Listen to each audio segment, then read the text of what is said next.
evening, when Ruby was about 7, a weary traveler rapped upon the door of the roost, which was an unusual event.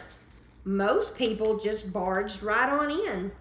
But this man, who introduced himself as Lester Horton, had a reason for not coming in, and he held the reason with a frayed rope attached to his skinny neck. It was a billy goat. "I have no money in my pockets," Lester Horton admitted to Miss Artibus. To prove his statement true, he turned both pockets inside out, revealing nothing but lint. "And I'm thumbing my way to Kentucky. Would you please take this baby goat here in exchange for food and shelter for the night?" "You can stay," Miss Artibus said, "but I'll not take your pet away from you." "You might as well," the man said sadly, patting the animal's droopy head. "I don't think the poor little thing will make it to Kentucky." Miss Artibus thought about that. "Very well," she said after a moment. Ruby, who was standing behind Miss Artibus looking at the goat, was tickled pink. She would be the only child in school who had a goat for a pet. "I'll take him to the backyard," she volunteered. "Come on in," Miss Artibus said to Lester Horton. "Supper's on the table." Lester Horton was so grateful to Miss Artibus, he wept. He explained the tears by saying that he was going through a personal crisis. Ruby named the goat Jethro, and under her care, he soon found health. She placed an old rug on the back porch where he curled up exactly like a dog to sleep at night. A half wall protected him from the elements. During the day, when he was not busy at his job trimming the grass, Jethro romped and played in the enclosed backyard of the roost. He developed a particular fondness for the woodpile against the fence, which he climbed daily. From the top, he watched for Ruby to come home from school. He could also see most of the town and often stood there to observe with great interest the daily going on of the town people.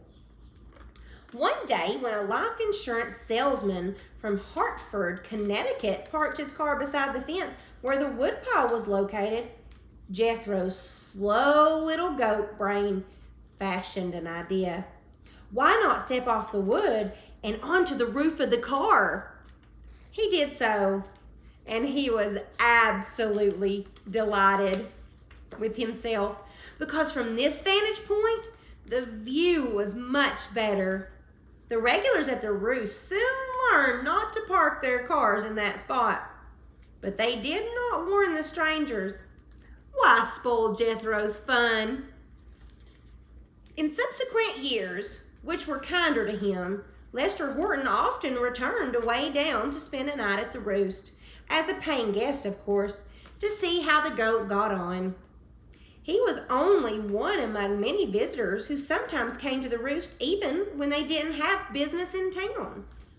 Upon entering the 3rd grade, Ruby was allowed to help Miss Artibus take care of the boarders when she was not in school.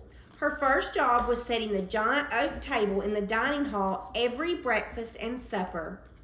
When she had conquered setting the table, filling the glasses with tea or lemonade, and drying the dishes, Ruby learned to take a feather duster to the antique furniture in the spacious common room and in the bedrooms while the guests were out. In time, Ruby was sweeping the front porch several times a week. It was wide and wrapped around the front of the particular. Down each side of the roost, white rocking chairs with small tables between them were scattered about. Boarding house guests enjoyed sitting out there and watching the world go by. Almost every morning in warm weather, Ruby found treasures on this porch. There were baskets full of ripe red cherries or strawberries, spring lettuce, pickling cucumbers, tomatoes, string beans, lima beans, beets, corn, melon, peaches, or blackberries, gifts from the town people. As she grew older, Ruby learned to help Miss Artibus put up the most abundant of these food for cold winter. She loved to have Jethro at her heels in the backyard as she helped sterilize mason jars and lids in big pots of water set over a fire. She also loved puttering around about the kitchen with Miss Artibus, preparing the food for canning. Eventually, she found herself helping with the actual cooking of meals, and she was proud. Ruby also learned to care for the flowers that encircled the porch. Her favorites were the pansies. She adored those chubby faces peering up at her, eagerly looking forward to their daily drink of water.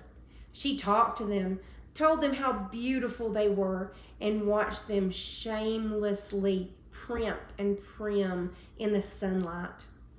Ruby enjoyed all the jobs she was asked to do, but when it was learned that she preferred running errands on Busy Street to everything else, Ms. Artibus purchased a red radio flyer wagon for Ruby and sent her out after school and on the weekends to buy this and to buy that. Gradually, Ruby took over all the shopping for the boarding house.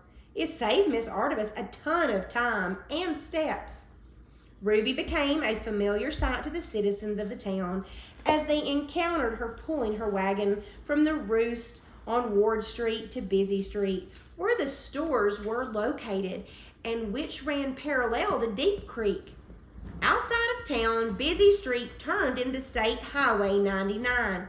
It was the only road leading into and out of the valley. "Good morning, Ruby June." Way down folks liked the sound of those two names together and rarely used one without the other. "Good morning, Mr. Mullins," or Mrs. Farmer, or whoever. "Where are you going to, Ruby June?" "To Short's Hardware for a new mop bucket." "Give my errands to Mrs. Short, Ruby June." "Will do, and give my regards to Mr. Mullins and Reese and Mary Nell and Susie and Pauline and Junior and Clarence and, oh, who did I leave out? Jerry Joy." "Right, Jerry Joy." "You betcha." Mr. Mullins owned not only the Pure gas station, but also a snack bar called the Boxcar Grill.